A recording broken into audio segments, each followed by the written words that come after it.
देखो लिखता है विशिखा अनुप्रवेश, मतलब जो इंटर्नशिप चलती है उसके लिए। विशिका की व्याख्या करी है डलन ने कि विशिका अर्थात कर्म मार्ग। विशिका किसको बोलते हैं? कर्म मार्ग। अब थर्ड कोटेशन में लिखता है कि शास्त्र आपने पढ़ लिया, मतलब बीएमएस पास हो गए, ठीक, और टीचर्स वगैरह को आपने दृष्ट कर्मणा हो गए, कार्य करते हुए देख लिया। फिर आपने खुद प्रैक्टिस के लिए योग क्या कर ली। अब आपको मिलेगा आपके स्टेट बोर्ड से सर्टिफिकेट, टेम्परेरी 1 ईयर वाला, राज्य अनुज्ञाति, राजा की आज्ञा से। ये जो दोनों चीज है,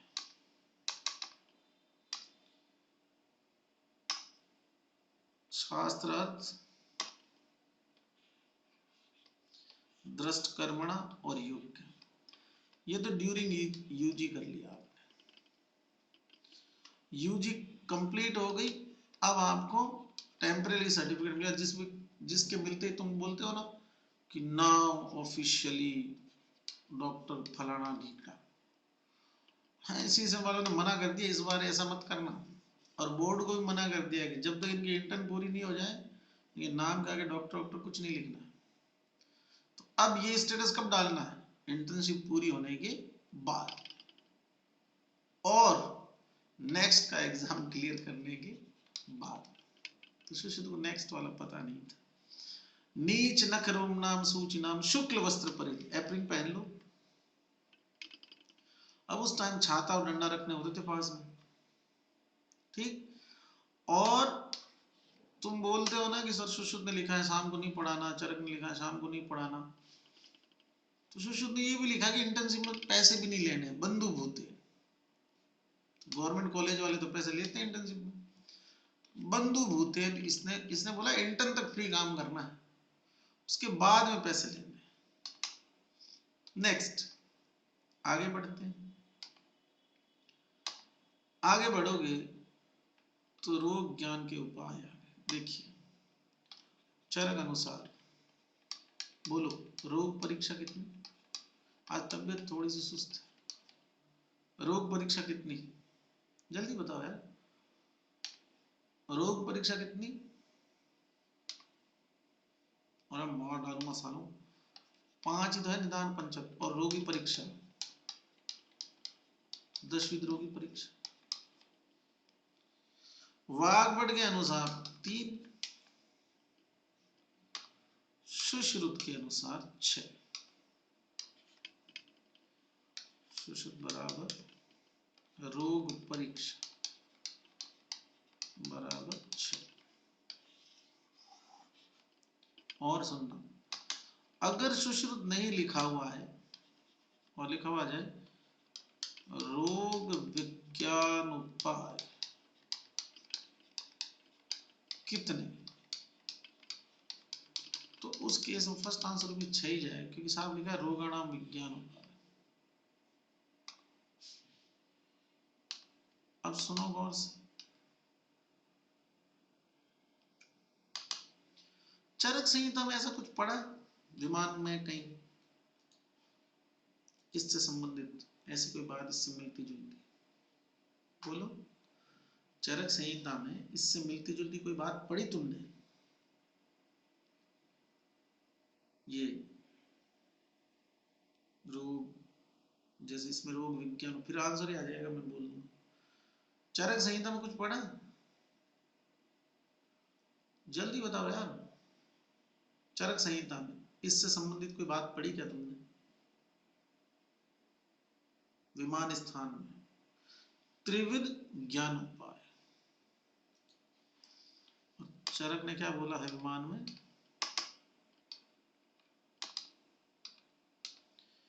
चरक की तीसरी बात होगी, तो ये लिख देता हूँ, आगे जगह नहीं मेरे पास।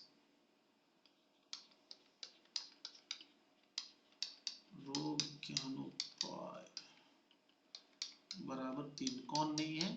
युक्ति। क्या है ये कौन लिख रहा है गलत सलत, वो तो व्रण परीक्षा है चरक की। चलिए क्या है 6 रोग विज्ञान उपाय, 5 तो इंद्रियों से और छठा है प्रश्न। तो शब्द स्पर्श रूप रसगंध इंद्रियों के अर्थ है, इनसे रिलेवेंट डाटा जो है सेंसेस के बेस पे आपको रोगी का एग्जामिनेशन करना है, और फिर और कुछ आपको हिस्ट्री में ऐड करना है तो आप रोगी से पूछ सकते हैं। कुछ कॉमन चीजें जैसे श्रोत इंद्रिय, इससे क्या जान सकते हो सुनने से, जैसे किसी गांव में आपने देखा कि फैन आ रहे हैं, ठीक, तो इसका मतलब क्या है वात युक्त है। शब्द युक्त है, इसका मतलब भी वात युक्त। स्पर्श इंद्रिय शीत उष्ण सलक्षण कर्कश मधु कठिन आदि। फिर ये ज्वर शोभ आदि भी किससे, इसी से स्पर्श। फिर चक्षु इंद्रिय से क्या, शरीर का उपचय अपचय कैसा है, अंडरवेट है ओवरवेट है ना, बल वर्ण आदि कैसे। रस इंद्रिय प्रमेय आदि में रस का अपन देखते हैं कि अगर किसी रोगी के मूत्र पर चींटियां चल रही है, इसका मतलब शुगर है उसमें, तो मधुर रस होगा। अब ये अनुमान किया, इसलिए रसेंद्रिय जो है वो अनुमान से संबंधित है, और अपने चरित्र में इसको लेके बात हुई। घ्राणेन्द्रिय से अरिष्टों के लक्षण, व्रणों की गंध विशेष इत्यादि। प्रश्न से क्या करते, देश इंपॉर्टेंट, देश काल जाति सातम्य आंतक समुत्पत्ति वेदना समुच्चय बलम अंतर अग्नि वात मूत्र पुरी आदि की प्रवृत्ति, ठीक, ये सारा ज्ञान किससे संबंधित है, देश।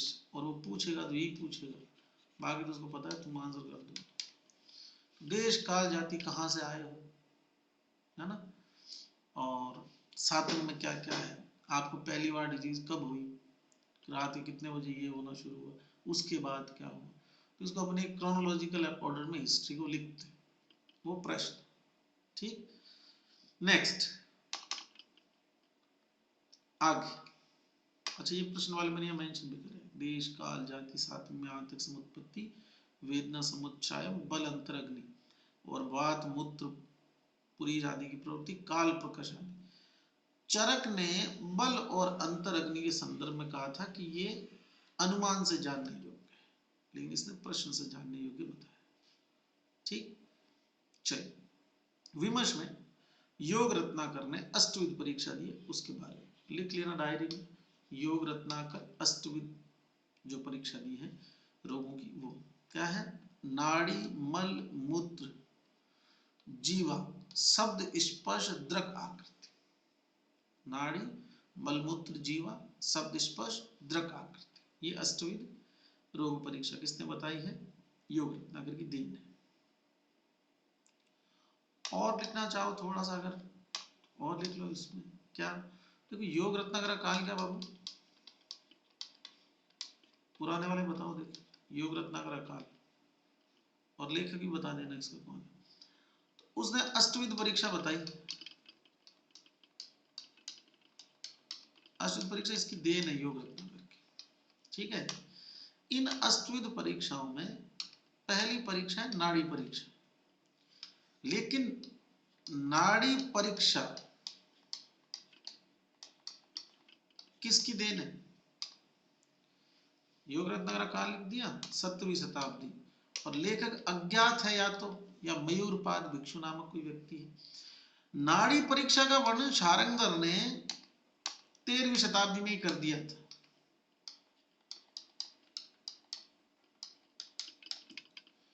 13वीं शताब्दी, लेकिन अष्टविध बाकी 7 है उनके बारे में शारंगधर ने जोड़ के, और पूरी अष्टविध परीक्षा शारंगधर ने नहीं बताई थी। जब 400 साल बाद योग रत्नाकर आया तब उसने अष्टविध परीक्षा बनाई, तो उसमें नाड़ी को सम्मिलित किया। तो योग रत्नाकर के अनुसार, या योग रत्नाकर की देन है अष्टविध परीक्षा, और नाड़ी परीक्षा किसकी देन है, तो सिर्फ नाड़ी के बारे में शारंगधर ने बता दिया था। यस, नेक्स्ट आगे बढ़े, देखो क्या मिथ्या दृष्टा विकारा ही दुराख्याता दुष्परिमष्टाश्च मोह्येर चिकित्सा। पेशेंट की कौन सी गलतियां हैं, या यूं कह दो कि आप अपने पेशेंट का प्रॉपर डायग्नोसिस क्यों नहीं बना पा रहे हैं, इसके कारण देखो। एकदम मिथ्या दृष्टि, आप ओवरलुक कर गए, प्रॉपर एग्जामिनेशन नहीं किया। दुराख्याता, पेशेंट जो है उसके साथ में जो लोग आए हुए वो प्रॉपर हिस्ट्री नहीं दे पा रहे, वो बता ही नहीं पा रहे। तो जैसे मान लो कोई पढ़ा लिखा है तो, और पेशेंट और उसके साथ वाले कह रहे हैं रेस्टलेसनेस हो रही है। अब रेस्टलेसनेस तो हर व्याधि में होती है, एक्चुअल सिम्टम क्या है, नोजिया हो रहा है या घबराहट हो रही है, या जैसे एक वर्ड है कि अनईजी फील कर रहा, रेस्टलेसनेस हो रही, तो ये क्या है, ये वही है दुराख्याता। दुराख्याता जो स्थिति है, मतलब उसके साथ आए हुए लोग या उसकी हिस्ट्री को एक्सप्लेन करने में वो लोग मतलब प्रॉपर नहीं, हिस्ट्री प्रॉपरली उसकी एक्सप्लेन नहीं कर पा।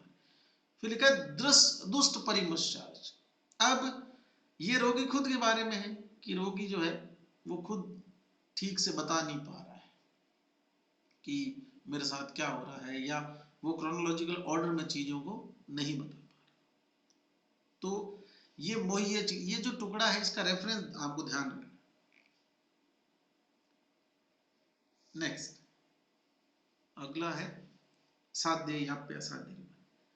ध्यान से देखो, यहां साध्य लिखा है, याप्य लिखा, असाध्य नहीं लिखा है।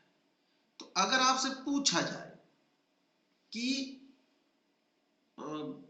आचार्य सुश्रुत ने कौन से रोगों को नहीं माना, हालांकि सुश्रुत ने एक जगह पर कृतसाध्य लिखा भी है रोगों के वर्गीकरण, लेकिन अगर आपको आउट करना पड़े साध्य मतलब सुख साध्य, कृत साध्य, याप्य और प्रत्याख्यान में से, तो किसको आउट करना है, कृत साध्य। सुश्रुत के अनुसार जो कृत साध्य रोग है वो सुश्रुत ने नहीं माने, आगे जाके कहीं माने भी लेकिन कई जगहों पर नहीं माने। फिर इसी लाइन में आगे लिखता है कि एवं भी समीक्षम साध्यान याप्यान असाध्यान, कि आप देख लें कि साध्य है कि याप्य है कि असाध्य। फिर लिखा न उपक्रमेत परिसंवत्सर उत्थितांश विकारान प्रायसो वर्जित। लिखो सुश्रुत के अनुसार, सुश्रुत के अनुसार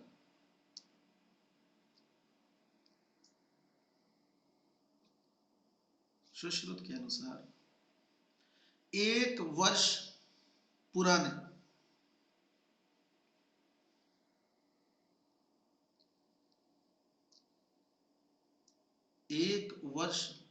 रोग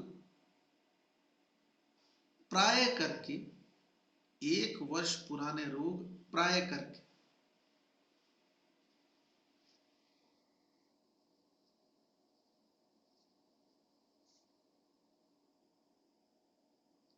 असाध्य होते।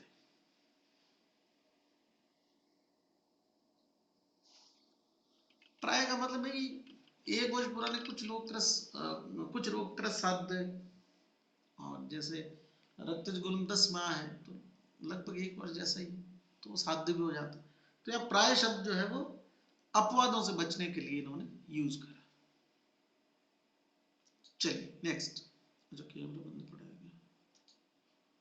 नेक्स्ट आगे देखो आगे क्या कहता है।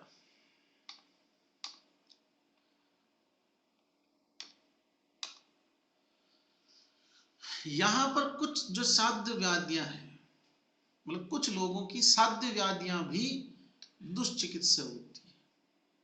कैसे, जैसे अपन ने पढ़ा था कि चरक संहिता की चिकित्सा 30 में पढ़ा था, कहाँ सिद्धि स्थान में कहीं पढ़ा था, अभी सिद्धि स्थान पढ़ा था, सदा आतुर थे 4 प्रकार के। तो कुछ लोग हमेशा ही बीमार रहते हैं, जैसे विद्यार्थी, वहां था वेद पाठी, दूसरा था राज सेवक जो फोर्स में है, मिलिट्री में, आर्मी में, नेवी में, फिर तीसरा था वैश्य मतलब बिजनेसमैन, और चौथा था वैश्य, वैश्य पंडित जी बोला था उसने। वैसे ही इसने मल्टीपल एग्जाम्पल दे दी, स्टार्टिंग वही है, श्रोत्रिय मतलब वेद पाठी, नृपति मतलब राज सेवक, फिर स्त्री, बालक, वृद्ध, भीरु, राज सेवक, अति दुर्बल व्यक्ति। ये जो लोग हैं ये हमेशा दरिद्र है ना, अनाथवान, इनके साध्य रोग भी क्या होते हैं, दुष्चिकित्सित, क्योंकि ये वैद्य के जो ऑर्डर है उनको या तो फॉलो करते नहीं है या कर नहीं पाते, वीक है, दवाई नहीं ले पा रहा, बच्चा है दवाई कड़वी है तो थूक देगा, समझ रहे, और वृद्ध है तो बलहीन है। इसलिए ऐसा लिखा गया कि कुछ लोगों की जो साध्य व्याधियां हैं वो दुष्चिकित्सीय होती है। नेक्स्ट, इंटर्नशिप के अंदर एक क्वेश्चन है, अब ये मैं नहीं कह रहा हूं, ये कह रहे हैं, जैसे चरक सिद्धि स्थान के बाहर कोटेशन मेरा ना सुषुप्त वाला, सदा आतुर श्रोत्रिय राज सेवक वेश्यापन्न जीवी, है ना, लिखता है इंटर्नशिप में स्त्री भी सहस्याम सहवासम परिहासश्च वर्जियत। संभवतः इसका कारण ये था कि इंटर्नशिप के समय पर यंग एज में होते हैं और उस टाइम जो हार्मोन्स होते हैं वो अपोजिट सेक्स को लेके और अट्रैक्शन फील होता है उनकी वजह से, और उस वजह से हो सकता है कि इसका जो सीखने का समय है चीजों, वो इस अट्रैक्शन को मैनेज करने में, और मतलब कुल मिला के इंटर्नशिप का टाइम जो है वो बाबू सोना में खराब नहीं करना है, ये ऐसा बोल रहा है। अब यहाँ पुरुष और स्त्री दोनों लिख देंगे, अपन मान लेते हैं तो बात लागू होगी दोनों।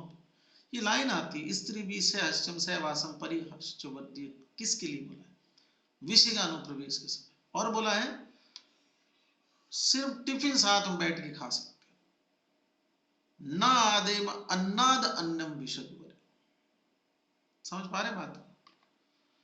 तो ये जो लाइन है इसमें बाकी सब चीजें वर्जित है, अन्न के अलावा और कोई भी चीज ग्रहण नहीं करनी चाहिए, ऐसा लिखा गया। अब तुम जितना मानोगे या कितना मानोगे वो तुम पे, ठीक। पढ़ाना था मुझे, शार भी आज करवाना था, लेकिन हालत थोड़ी सी ठीक नहीं है इसलिए पढ़ा नहीं पाऊंगा। कल पढ़ेंगे अपन शार आगे, चार अग्नि शस्त्र जलो, चार अग्नि जलो कर, शस्त्र तो पढ़ लिए, यंत्र शस्त्र, ठीक है। तो आज इतना ही पढ़ेंगे, बाकी कल मिलते हैं, तुम लोग पढ़ना। और कल से आ, वो चलो मैं बता दूंगा, ठीक है,